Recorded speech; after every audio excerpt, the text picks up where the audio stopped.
Shalom, selamat pagi saudara-saudara yang dikasihi Tuhan. Kembali kita bertemu dalam acara Pagi Menyapa.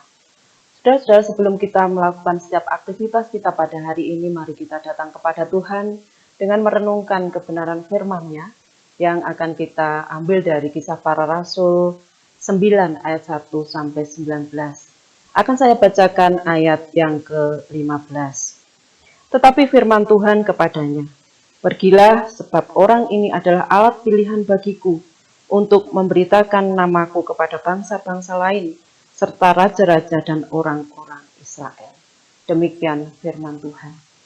Saudara-saudara, saya yakin dan percaya Bapak Ibu Saudara sekalian sudah paham kisah di dalam kitab Kisah Para Rasul 9 ayat 1 sampai 19 yang di situ menceritakan bagaimana Saulus, seorang Yahudi kelahiran Tarsus, suku Benyamin, dari kelompok Farisi yang paling keras di dalam agama Yahudi. Saulus sangat fanatik terhadap agamanya. Saulus tidak dapat menerima pandangan para pengikut Yesus, bahkan sangat bereaksi keras, berusaha sekuat tenaga menghentikan setiap ajaran Yesus. Ia mengejar-ngejar pengikut Yesus dengan kejam, menganiaya dengan begitu kejamnya. Namun pengejaran itulah yang menjadi titik balik yang bisa mengubahkan seluruh hidupnya. Pengalaman berjumpa dengan Kristus yang telah bangkit dialaminya di Damsyik. Dalam perjalanannya ia mengalami perjumpaan dengan Yesus yang pernah dianiaya. Ia yang semula berjalan memasuki kota Damsyik dengan kegagahannya, hendak menangkap orang-orang yang mengikuti jalan Tuhan. Kini ia memasuki kota itu dengan bantuan dari orang lain, karena ia tidak dapat melihat. Bahkan Tuhan memakai orang yang semula hendak menjadi korban untuk menolong Saulus dari kebutaannya. Perjumpaannya dengan Tuhan itu membuatnya mengalami rekonsiliasi dengan Tuhan yang selama itu dibencinya. Dan peristiwa itulah yang menjadikan Saulus atau menjadi motivasi dasar dari panggilan hidupnya sebagai seorang rasul. Peristiwa itu mengubahkan hidup Saulus dengan sangat drastis. Ia yang semula bersemangat menganiaya pengikut Yesus, kini ia sendiri menjadi pengikut Yesus. Sebuah proses perjumpaan dengan Tuhan yang mengubah jahat menjadi baik, buta menjadi bisa melihat, perasaan benci berubah menjadi cinta, dan Saulus menjadi Paulus. Perjumpaan Saulus dengan Tuhan Yesus yang telah bangkit menghasilkan satu transformasi radikal di dalam diri Paulus. Salah satu bukti pertobatannya adalah ia tinggal dalam persekutuan dengan orang-orang di Damsyik. Sehingga hal ini juga tidak mudah bagi orang-orang di Damsyik. Masih tidak percaya dengan kehadiran Saulus di dalam persekutuan jemaat itu. Paulus dulu mengejar-ngejar untuk membinasakan.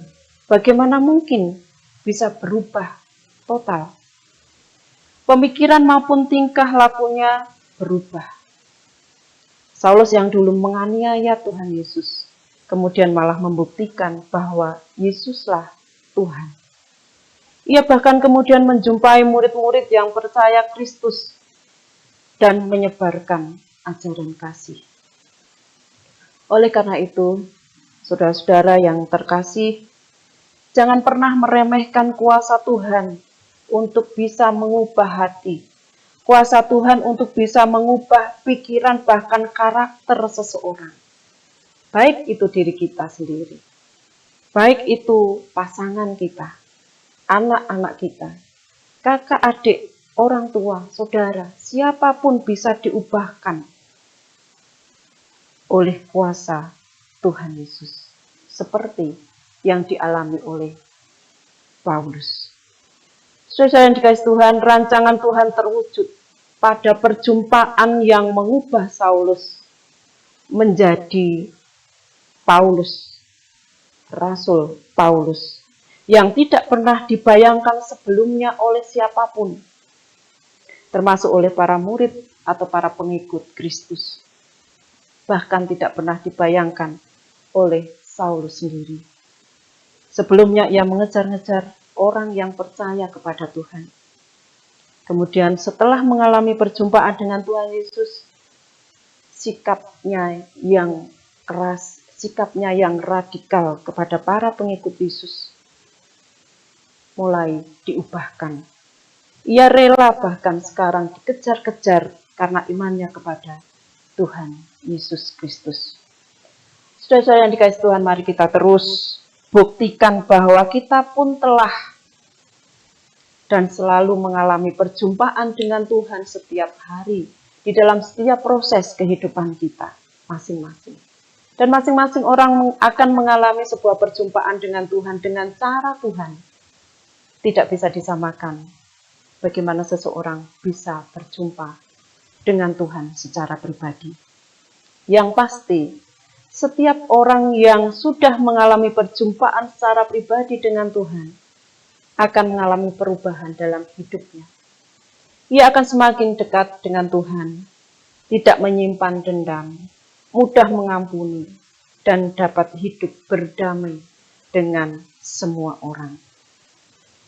Saudara yang dikasihi Tuhan, mari kita belajar dari pengalaman Saulus yang berubah ketika dia mengalami perjumpaan dengan Tuhan secara pribadi. Demikian pula hal itu bisa terjadi dalam kehidupan kita.